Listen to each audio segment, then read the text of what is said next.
All right, everybody, welcome to the channel. Welcome to my series of videos that I'm tentatively naming Abusing Photoshop with Nebezial. Today, we're going to be dealing with, again, some creative use of layer effects and brushes, just so that I can show you in which ways you could speed up your process, help yourself out on some things where when you're close to a deadline and you need to produce results that look convincing enough. Now, all of these videos that I'm doing are mostly going to be focusing on methods that allow you to combine a level of speed and quality that will keep your productivity high without, overly um, affecting your, quality. This is something that's necessary for anybody who's looking to join the professional line of artistic works, such as concept art, comic art, animation, whatever. These specific methods are going to be less useful to animators, but maybe for some background work, who knows? Anyways, today I'm gonna do a quick and simple bust of Red Sonja, just so that I can create and apply some work with chainmail brush. Show you how to combine. You can combine that with bevel emboss filter to create some really impactful effects, and also for some metal ornaments. I'm gonna also be doing some bevel work that relies on previously painted or under painted layers of color. So we're going to be using bevel as an effect only to add volume to to our color. So without further ado, let's get to it. New layer. Now, as usual, I'm using my standard square brush just to kind of keep myself from going too much into details, because I want to do, I want to focus on big forms and build from that. Now, as usual, all of these things are kind of free form paintings where I don't really,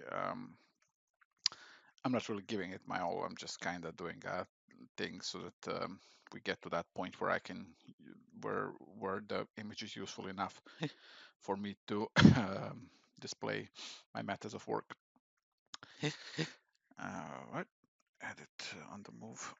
Let me just reduce the size of this a little bit because I don't need it to be that large.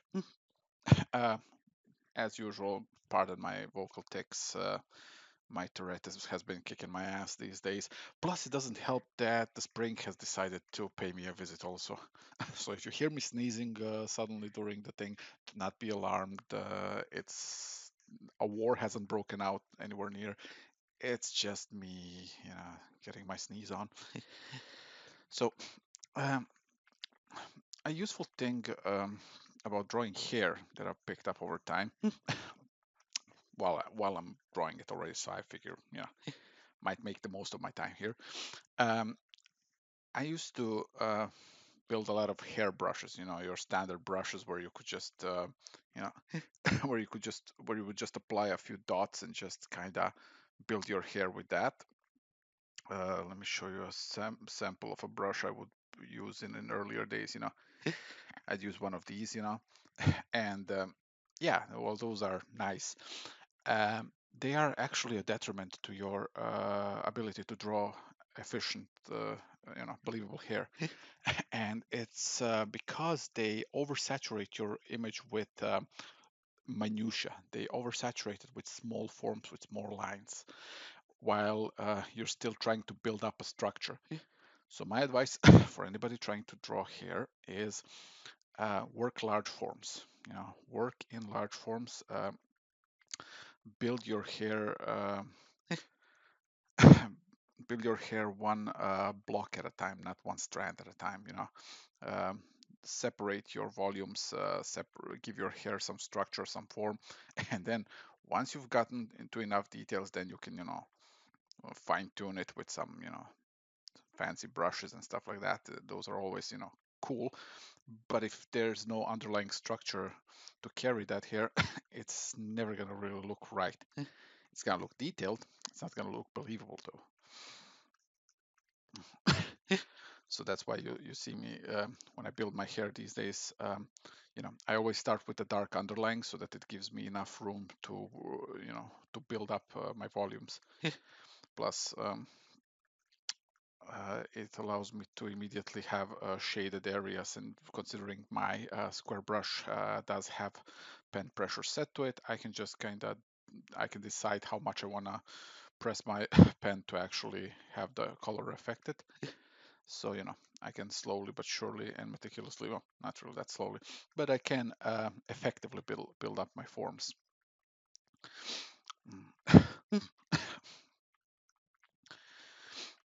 But however, considering this is not specifically gonna be a video that focuses on hair, I just want to keep my hair on her as effective as possible, just so that it still kind of looks like something and not just, hey, here's some methods on how to make chainmail brush.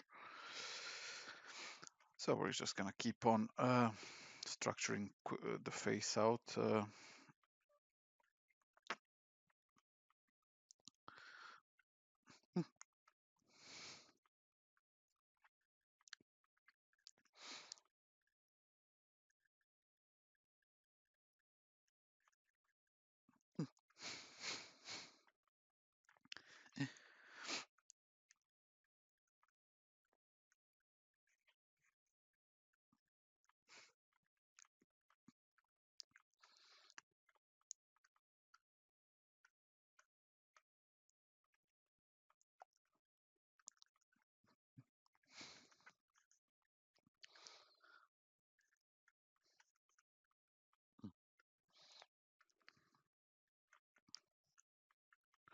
Now, currently one of my preferred methods of work, and I do mean currently, is making images that kind of have neutral lighting.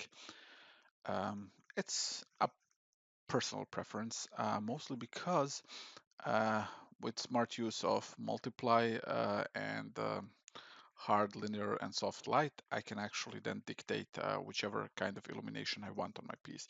This is something I will devote a video later on just so that you can see some interesting methods of control you can have over your piece when you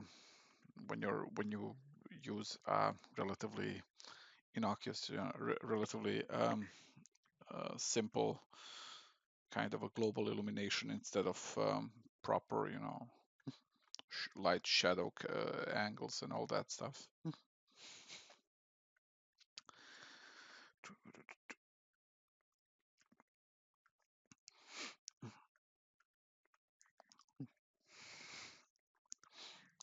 Also, for anybody new to Photoshop, I will highly advise you to get yourself acquainted with these modes when you're painting, because they will provide you with a lot of very subtle methods of controlling, color saturation, lightness, um, illumination, all of those things as you paint.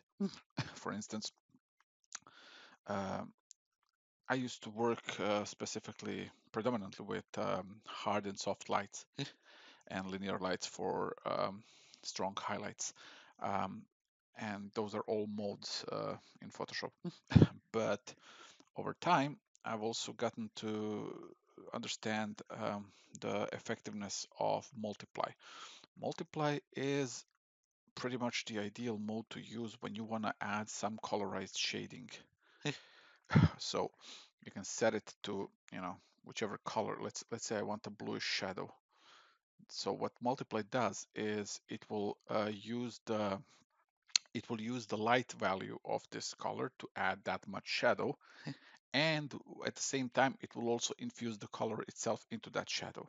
So it's just going to keep adding shade to your piece. Wow, that is one overly innocent looking red Sonia. Not really trying too hard, but still I could give her a bit more grittiness.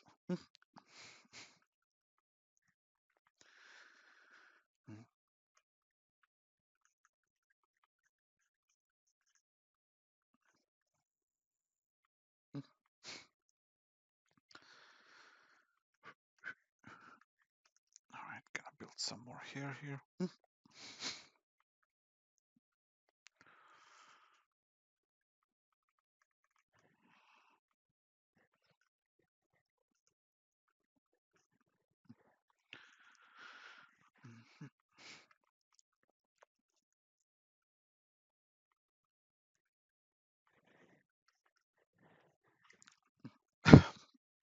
Another very highly advisable thing to do while you're doing these things. I'm not doing them overly often just because I'm trying to practice myself to the point where I don't need it. But right now, I'm not really putting that much of an effort into it. Something you really should be doing is flipping your image because your brain kind of has a tendency to lean your drawings to one side or another depending on what hand you're using, what's your dominant hand and all that. So for this stage, when everything's nice and sketchy, it's very useful to flip your image as often as you need it to and correct your axis of the drawing uh, with liquify tool. Now this is much less of an issue when you're actually properly constructing an image. This is why I'm not naming these things drawing tutorials, because right now, personally, I'm on the stage of my artistic development where I'm trying to master a free-form technique where I can just kind of draw anything I want without having to rely on sketching it out first, which, as you may imagine, will increase the speed of my overall productivity. And I'm already getting very close to it, but there's still a lot, like it still requires me to actively focus while drawing to achieve that. I am currently striving toward that point where I don't even have to think about it, and I'm just gonna, be able to draw it and just have it look right from the get-go. Now, important thing to note is for anybody who ever feels discouraged because you see somebody being able to do a thing, you're like, my God, I can never do the thing. Um, I can't stress this enough. If I saw myself about 10 years ago, if I saw myself doing this, I would I would lose my mind. Like there's no way I would ever think I'd be able to do things like this without reference, without thinking, just kind of attacking the thing and just images happening. Now, this by no means is me kind of showing my full extent here. It's just a very quick setup for a different thing. But here's the thing, though. In the last 10 years, I have advanced tremendously. And I did that without tutorials, without guidances, without anything. Anybody right now watching this who feels a little discouraged sometimes, you gotta understand this. You are living at a time where you do have access to other people's tutorials. You can literally stand on shoulders of giants. Not calling myself a giant, but there are people out there who have tutorials that are freaking amazing. And just go over them. You are literally capable of speed leveling at this point. So it's there. You just need to grab onto it. You just need to put an effort in it, and you'll find yourself advancing at a tremendous pace. All right, let's. I'm almost done with my prep work here, so that I can actually go to the stuff that we need here, and that is building up those brushes and building up, making some chain molds and stuff like that.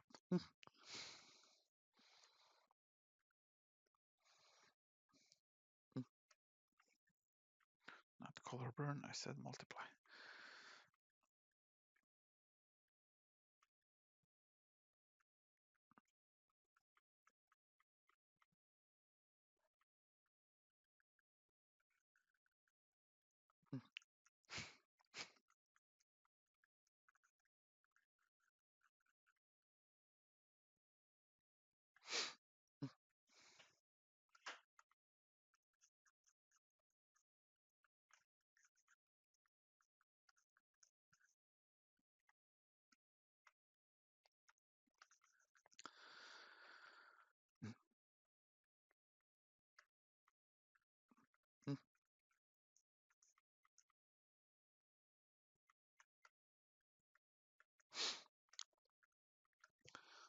Let's go some normal. I said normal now, come on. Do the thing.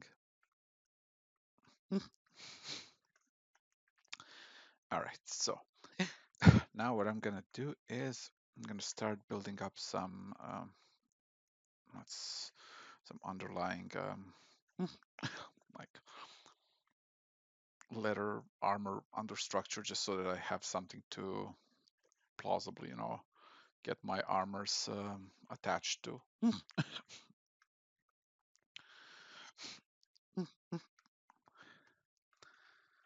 right.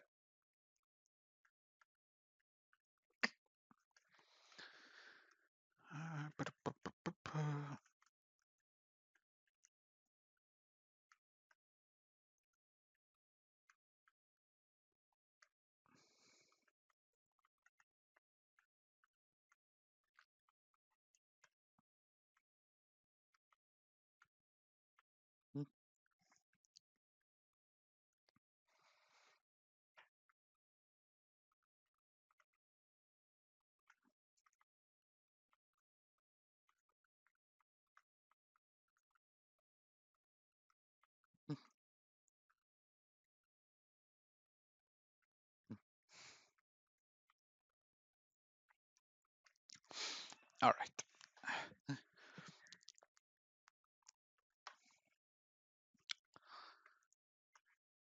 Her face bugs me here, so I'm gonna just do a bit more. Look if I can give her some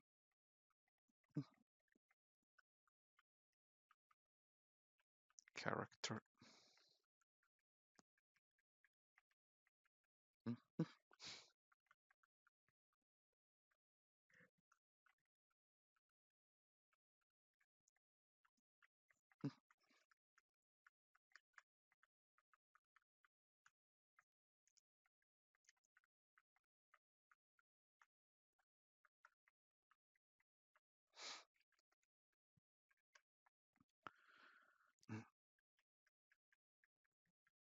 All right. Now let's say I'm generally okay with how this is turning out.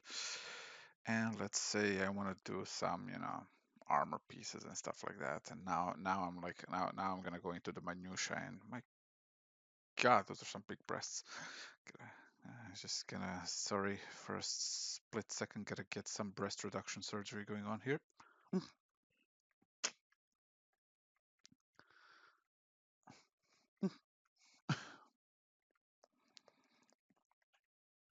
I can almost hear some of you people in the chats going, in the comments going, the blasphemy. Let's set this up.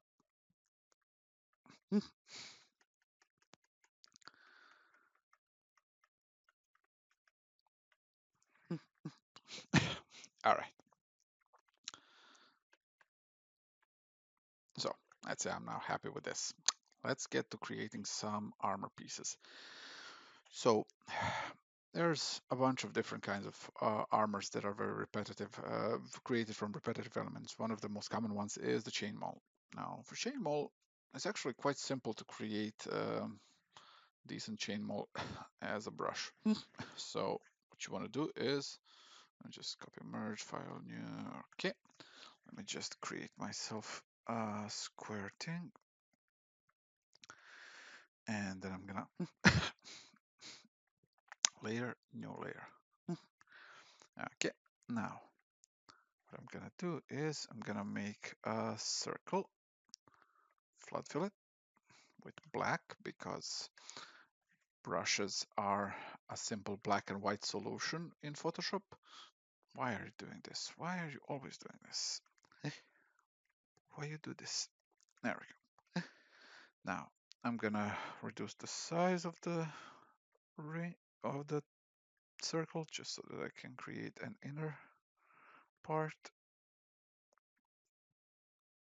There are simple ways to make a circle in Photoshop, but I'm too lazy to actually deal with them right now. So, clear. So, chainmail is a set of rings that are intersected, and with that in mind, you gotta make your first ring. Now, a brush in Photoshop, like I said, it consists out of just black and white information. Black or anything dark is gonna be the area that actually leaves the color. You know, that's gonna be the area itself that makes the color. So every brush, like I said before, you know, consists out of a simple matrix. This very simple brush consists out of a circle. Now, what I'm trying to do now is make a very specific looking brush that's going to repeat a very specific looking matrix. That's going to give me the ability to make some chainmail. So I have a basic ring. Now chainmail does this. Chainmail is basically layer, new layer, just for a quick demonstration. Chainmail is a bunch of rings that are intertwining in this kind of a pattern. So they're kind of sinking into each other constantly. And and then they're meeting new rings and then they're meeting new rings. So basically the basic structure of a chainmail, if looked from the side, is kind of like this. So that's what we're after with this. We need something that's going to give us that sense of depth, and that's going to be sinking into another row of rings. So that means we need a ring which has depth information, on which one side is leaning out and the other side is sunken in. With bevel and emboss, that's gonna mean that one side is gonna have all of the volume and the other one is gonna have very low volume. What we do is I'm gonna use well, there's actually multiple things we can do. We can actually lock in opacity and just give it a simple gradient map, gradient tool. So now we have a ring that has depth information. However, let's say I want even more depth information because I want this ring to have a bit of a, bit of a volume to itself. So I don't really want its angles to be sharp. I want the bevel tool to kind of have a bit of a roundness to it, once I actually use it as an element. So I can just soft edge round brush on an eraser to soften its edges a little bit. There we go. And now I can just like if I want to go stupidly detailed, I can actually go now and create like a thing on which these rings are usually connected with specific small bolts and stuff. You can research it and kind of go into the minutia of it. It's not really going to matter that much because usually what you're going to see is a pattern chain mold. You're not really going to see every single thing of it because you're going to have to look real closely. So we have our first ring, but here's the thing: we need multiple ones. We want a segment of a chain mold that's gonna get repeated. So what we're gonna do is we're gonna reduce its size, and then we're gonna duplicate the layer, duplicate, and then we're gonna transform, flip horizontal, and move it upwards. There we go. Now I'm just gonna give myself some control here so that I can erase. Okay, yeah, select inverse. I can now erase this part and let it, go properly through it. And then I'm gonna layer, merge down. Then I'm gonna do this again. Layer, duplicate layer.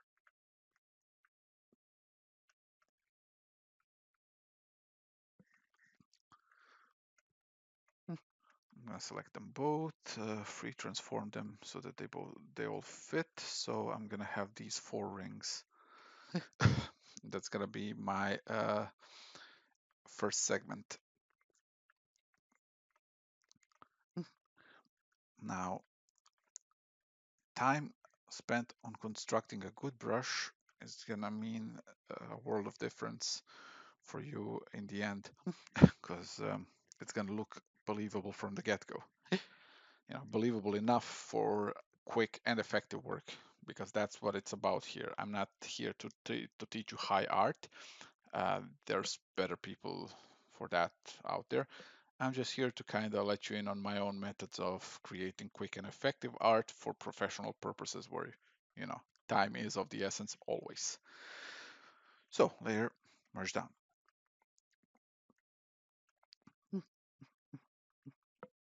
Now, there we go. Layer, duplicate. And now,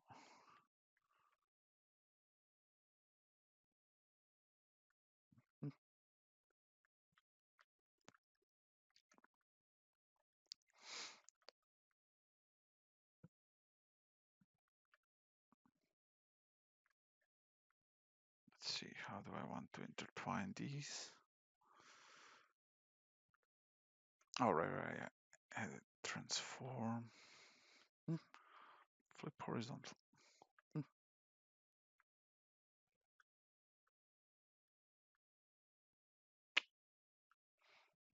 it's gonna be a little bit of a. I'm just checking to see how they're gonna be connecting, but it's gonna be good enough, I guess. I got better brushes from before, but the whole point of this is for me to create one on the stream. So let's give it a try, actually. Edit, define brush preset. Okay. Now, let's see. So we're gonna select this.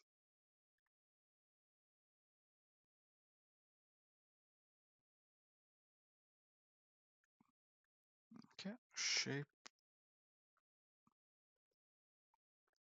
and direction. All right. Let's see how this thing bevels. So we're gonna make a new layer, and we're gonna use some of the Photoshop layer filters. Layer style, bevel emboss. We're also gonna activate drop shadow because that's gonna be very useful for us. So we're gonna set up our bevel emboss. For now, I'm just gonna set it up to a depth 1000 size 1. Navigator.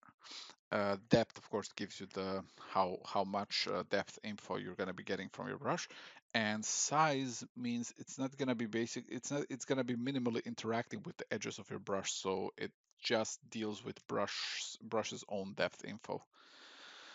So I'm going to use something.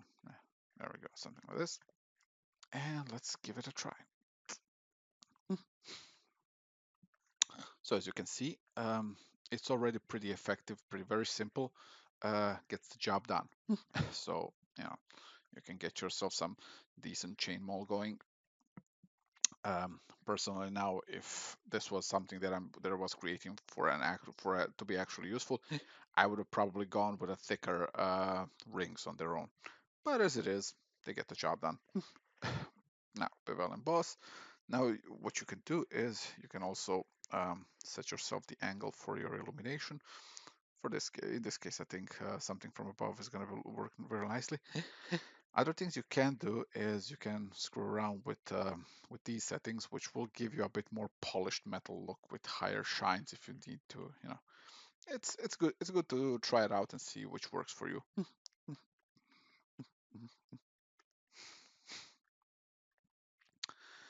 Now,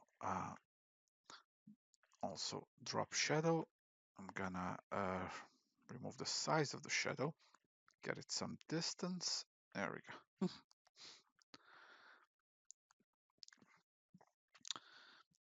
And yeah, so we got ourselves decent bit of chainmail brush going.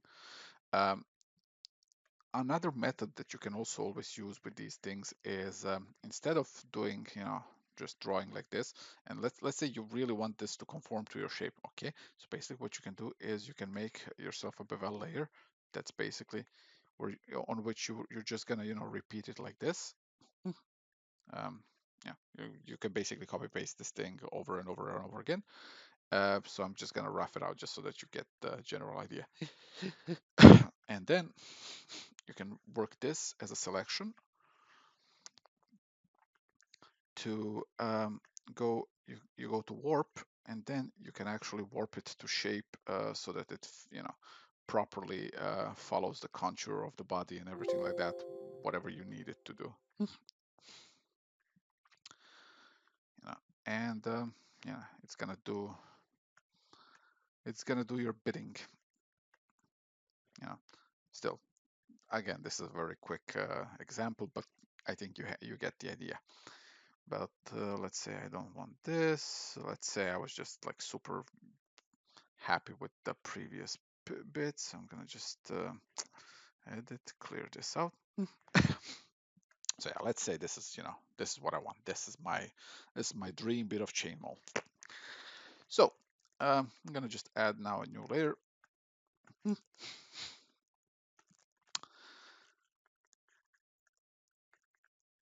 Get myself some armoring designed on top of that. Now let's say I want myself some sort of a decorative piece here. You can draw it, you can shade it, you can do whatever you want with it. However, you can also do one of these. Where's my thing? This is the interesting options that bevel emboss layer gives you, where you can just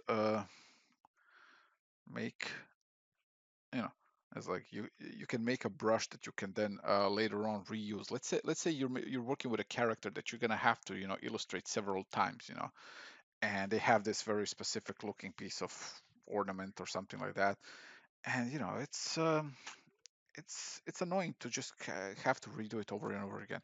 Well, sometimes you can just work clever, and you can just do one of these. What is happening? Oh yeah, right. I see what's happening here. Layer, new layer. All right. Now I'm gonna.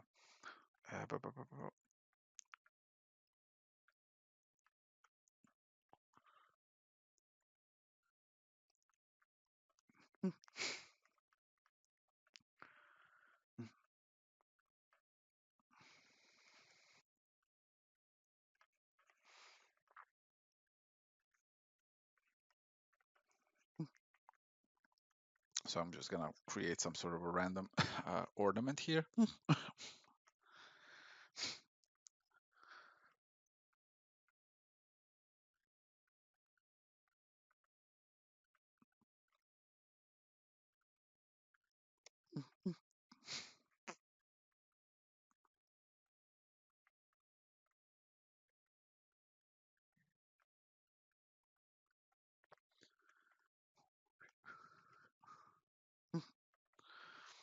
Okay, and then I'm gonna actually add this layer style stroke.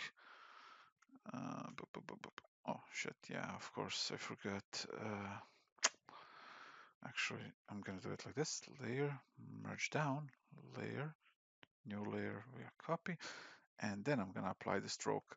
Stroke effect actually affects the transparent pieces. This is why I now flattened the thing and then copied it, because what that did was basically what I had before. These gray areas aren't actually gray areas; they're transparent areas that are basically showing you the white underground that was there. Um, but when I flatten it and then copy the whole selection again as a new layer, I have now turned the transparent areas into filled areas, which will not be affected with stroke. So now I can do layer style stroke. Now, the reason why I'm doing layer style stroke is because I want this thing to have a very hard rim that's going to give it some depth on the corners. So layer, merge down, edit, define brush preset. All right, now it's a brush. And now I can just stamp that thing. Layer, duplicate layer. And the only reason why I'm duplicating the layer is because I just don't really feel like recreating settings for another bevel layer. So edit, clear. And now let's apply some ornaments. Let's say I want this thing to be kind of goldenish, whatever. And let's say I want to actually use the brush that I made. That would be useful. And behold, you already get it with all of the depth info that you need for it, and it's all good and ready for for the use of if you're gonna, let's say this is some sort of a fantasy character and you have to illustrate them as a series of illustrations, you can get these key ornaments made as bevel brushes, or hell, even as an element. But as a bevel brush, it does have the distinct advantage of you being able to then set your illuminations to make it work the way you want it to.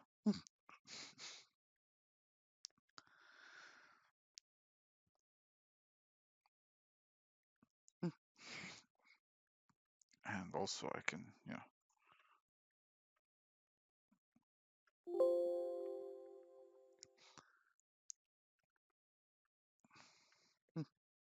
plus, an additional thing, though, to keep in mind when you're working with bevel brushes is they are inherently dealing with a lot of transparency. So you can actually see the chainmail through this. So what you really want to do is you want to go layer, duplicate it, make yourself a bit of a selection, and then just, um, take the same color or something.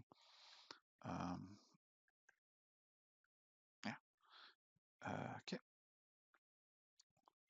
First select inverse, edit clear, and now what I'm gonna do is I'm just gonna fill in a fundamental layer here so that so that it has a background to itself, so that it can, and then I can actually just yeah, then I can actually just drop it, layer, merge down. Now I don't want any more bevel and emboss, but I can actually I can work with a bit more not size but distance, and I can soften it up a little bit, you know. And now she's got herself a bit of her ornament or whatever I decided to give her. That's when you can you can do some stuff with it.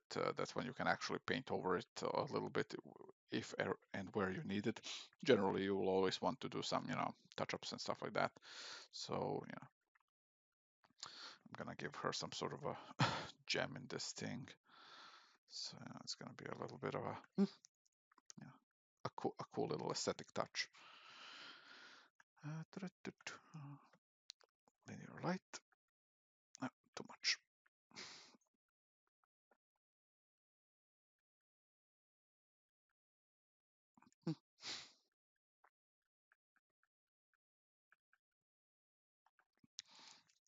There we go. We can even add some saturation to it if we want to. So hue, saturation, yeah. And yeah, that's how you get yourself some decent effective ornaments on a budget time. So now going back to our armor. So let's say now we're doing an armor, and we want our armor first of all. She's got this shoulder piece, but we want that shoulder piece also to. Wait, what am I doing? Is this another one of these? Yeah, and it's on the brush. There you are. All right, right layer. So we have this shoulder piece, and we're decadent bastards. We really want this thing to be all ornamental as well. So we're gonna make this thing. It's gonna be we have these crazy ideas, and it's gonna be all cool and ornamental. But you know what? It's kind of tedious to get it done on time, and we are, after all, people on a tight time budget. So what we're gonna do is, first of all, we're gonna give it a form, and then we're gonna give it the environment that it reflects. Now, let's say that the environment that this thing reflects is gonna be, you know, there's like some there's some she's in a fantasy environment, so there's some green grass on the ground.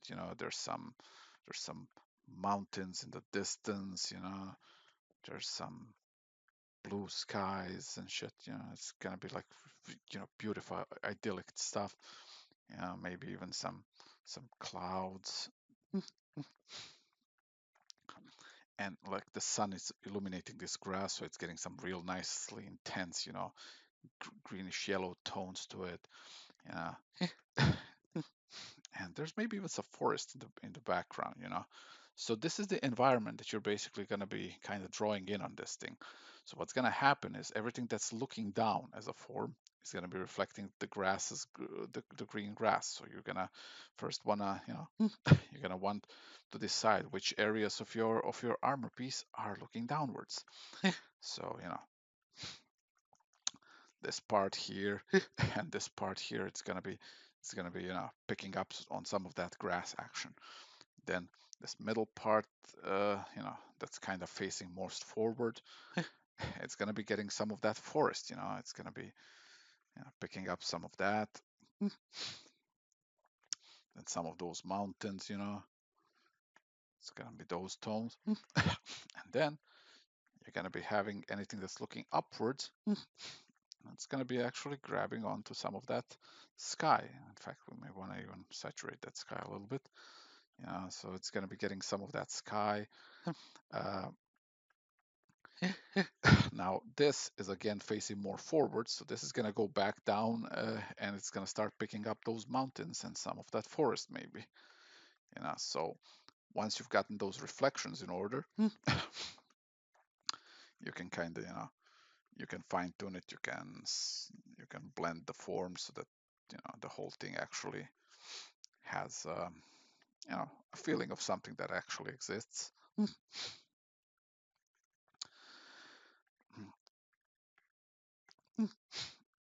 Also, let's say there's a sun somewhere upstairs, so basically that sun's gonna get reflected. It's gonna get reflected. It's gonna get caught on anything that even remotely faces it. So even on this ornament and everything like that. So that's your first stage. Now for the second stage, now you want to work through your shapes in general. So what you want to do is you're gonna go get yourself a new layer, set it to multiply,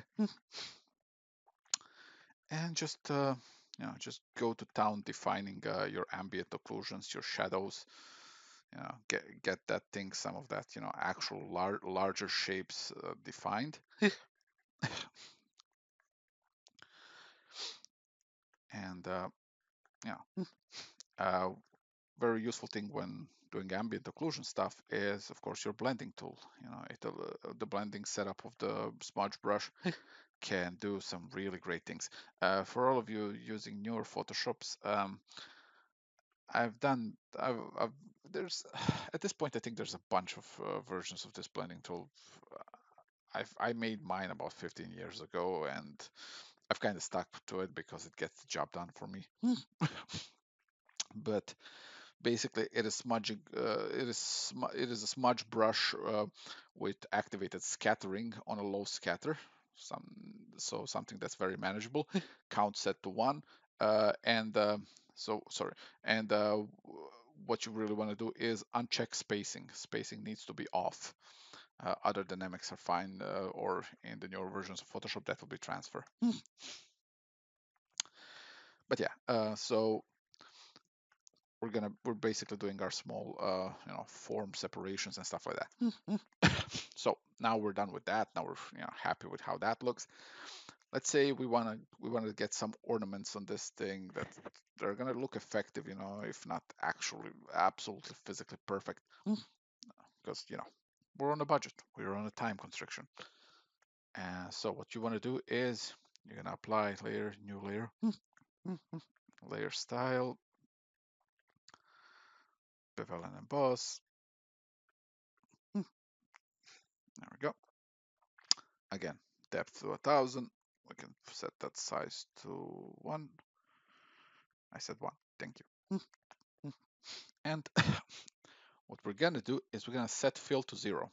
That means we're going to get no color information, just the bevel depth info. So all of the color information that we're keeping is anything that's already underneath it. So in this case, the armor itself. Window, is my navigator off? There we go. So I'm gonna do this with, I think, a very soft edge brush, just so that I can. All right, let's see, bevel and emboss. Now I want to set things up a little bit better here. There we go. I want to do some soften on this. There we go.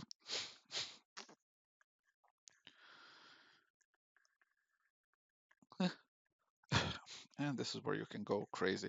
And in fact, if you have prefabricated brushes from before, from one of your previous projects, this is where you get to be a cheating bastard and go like, hey, maybe I want a rose or something. Maybe I want some crazy ornament that I already have from before that I've used for something else. Because in general, nobody actually cares. So, you're gonna pick up one of these brushes. Let me see what I have that actually looks nice for this. There we go. I'm gonna actually uncheck all of this. Now this is a rose brush that I did a long time ago just for purposes of sunstone. So, I can actually, apply this. Except what I want to do is apply that on a new bevel layer because I want one without softening. So layer style, bevel and emboss. Styles, bevel and emboss, there we go. So size 1 again, depth 1000, and no softening. There we go. And of course, fill none. There we go. And I can start. I can continue building my crazy. Wait, what is this? What's happening here? Which one is this? Oh, and this is why I don't like using a lot of layers, because I tend to get lost in those. Yeah, there you are. So.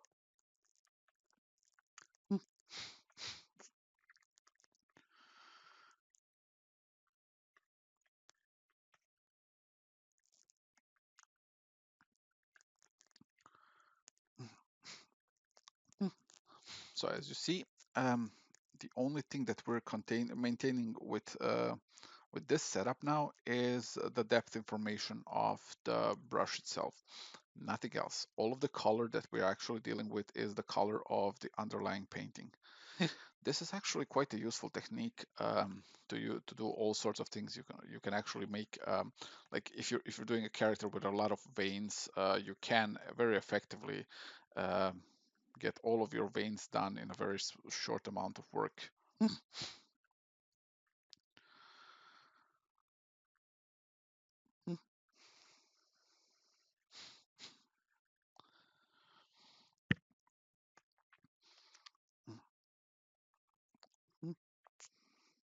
And once you got enough of it done, you can just do layer merge down, layer merge down, layer merge down.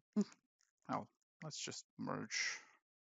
I'm gonna leave this one for now because it's more useful like this. Here, merge down. There we go. Now we merge these layers down. We can actually, this is where you can actually now go into adding some simple detail work, highlights where you want them to be and stuff like that, There we go. Multiply.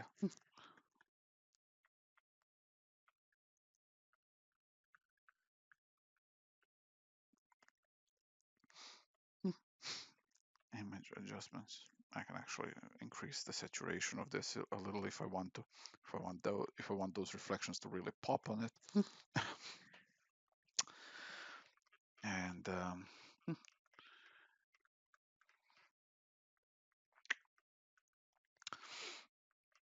and yeah, I mean that's really all there is to it. Like you can use this for a lot of different stuff.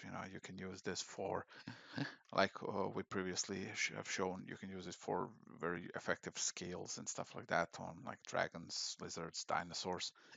You can use it for interesting and very fast to do ornament work, chainmails. You know, for any kind of armor work. It's also very, very effective when you're doing like mecha design and stuff like that, and you want to kind of fill things in with a lot of detail really fast. You know, drawing in the depth information of small technology can be very time consuming and tedious. So like at times what I would do is I would develop myself kind of a mecha sheet, which means I would just have a single sheet of paper on which I would just start, just start making all sorts of mechanical elements and just keep intertwining it until I filled the entire sheet of paper. And then what I would do is wherever I needed kind of that mecha detail, I would just kind of crop small parts of it, copy paste inside. Again, what we're dealing with here is very much, you know, it's professional work, and with professional work, you need to know when and how to cut corners because you know with deadlines in game you always need to know when to call a piece finished. And you know the less time you use on unnecessary stuff, the sooner you get to call it finished and move on because you will need to move on. Now what I usually do with these kinds of things is because I'm no longer that much of a fan of the beveling itself, like I will often do a duplicating layer of these things, and then I will apply a simplifying cutout filter and kind of purge it all, by just kind of reducing the opacity of that so that I get kind of a two things happening at the same time, the details of the lower layer and the simplicity of the upper one. And then from there on, I can just, flatten them together and then just, um, work out the details in my own way, give it back the heart of and soul that the technology tends to sometimes take away from this. So you can actually then do all kinds of things to just kind of um, lessen the effect of lessen the obviousness of the bevel effect and get back some of your own um, style and approach into these things. So one of the things as you can notice here, one of the things I love doing is just taking a simple smudge brush with the full opacity and just you know just kind of breaking up these reflections into something more visually interesting. And yeah, I think that about wraps up today's demonstration. Um, Another thing that I also tend to do with a lot of my works is if it's something that's done on a deadline or something that I feel strongly needs it, I will often apply a tinting filter over that, and I do it by doing this new layer. It's kind of a mood setup. So let's say I do one of these and I just set it to soft light. What it does is it kind of permeates all of the colors with the color that you've chosen, and then you just do image adjustments, hue saturation, so that you can set yourself the proper amount of lightness that's not gonna do too much damage to your values overall. Because if you do it too much, it's gonna overexpose a thing in some awkward way sometimes. So you can add some saturation, so it's like, oh my gosh, she's in front of a burning fire. Hashtag meant it. Yeah, no, totally meant it. This was the plan from the get-go. Shut up. And once you have everything set up, you can just get yourself to do some finishing.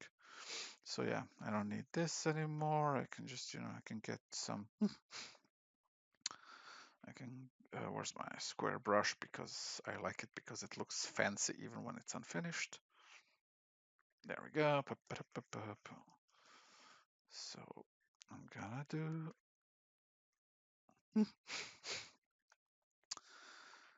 And let's say I also want some back illumination because I always want back illumination on red hair, because when red hair is illuminated from behind, it looks like fire.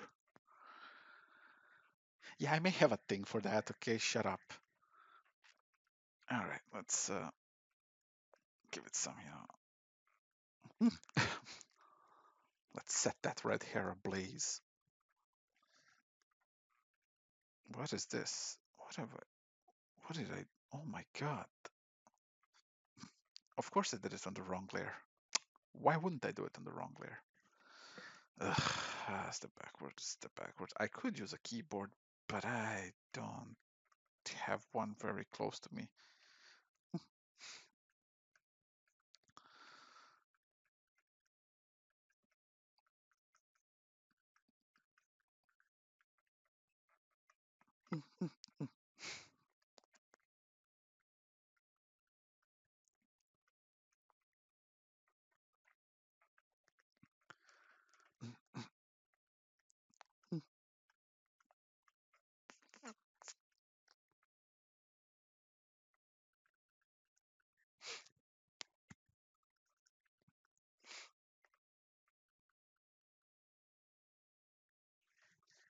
And there you go. You know, bevel and emboss gets the job done. Sloppy, sure, but you know, we're not going for high art here. We are going for production level art here, and I do believe that's a very important distinction always to make. It's like you dress for the occasion, you know. It's like you do things for the job that you're after, you know. When you're a comic artist, when you're a concept artist, like I said, companies aren't really they're not really interested in you always presenting your absolute best because that's very time consuming. That's, you know, that's gonna hurt their bottom line. They want you to present your best at a deadline pace, you know. So always keep that in mind, you know. At the end of the day, you gotta make a living. You gotta you gotta get that paycheck. You gotta pay those bills, and you know, you giving it your best and your best not, you know, not being fast enough. Well, it's not gonna get you far. So if there's one more piece of advice I can give you, you know, always always try to kind of balance out your speed and quality for these lines of work. Illustration is an entirely different story. You know, illustration, yeah, you're gonna have deadlines in that too, but deadlines are gonna be, you know, usually well, more forgiving. And I don't mean forgiving as in you can blow it, but I mean forgiving as in longer for a single piece. So, you know,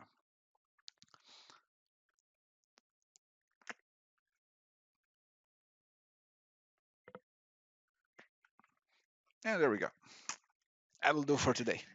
Thank you all for watching the video. We will have more.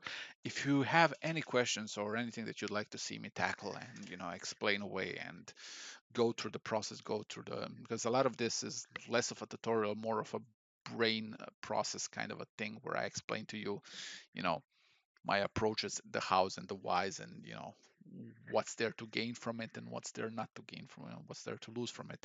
So if you ever have any questions of those, make sure to leave them in the comments. I do, you know, I try to read them as often as possible. And yeah, make sure to keep your eyes out for other people's tutorials as well, because like I said, you're living in the perfect time to master your craft, because teachers are now everywhere. You know, we didn't have this when I was younger, so now, you know, take advantage of that. If you truly got what it takes, and I mean perseverance, because that's all that it really takes. You know, keep at it, because I can guarantee you, 5, 10 years from now, you're going to be looking at your work and you're going to be staring at it with, you know, with disbelief, because there's no you're literally going to be thinking there's no way in hell I would have been able to do this before. So, you know, best of luck, everyone, and I'm off.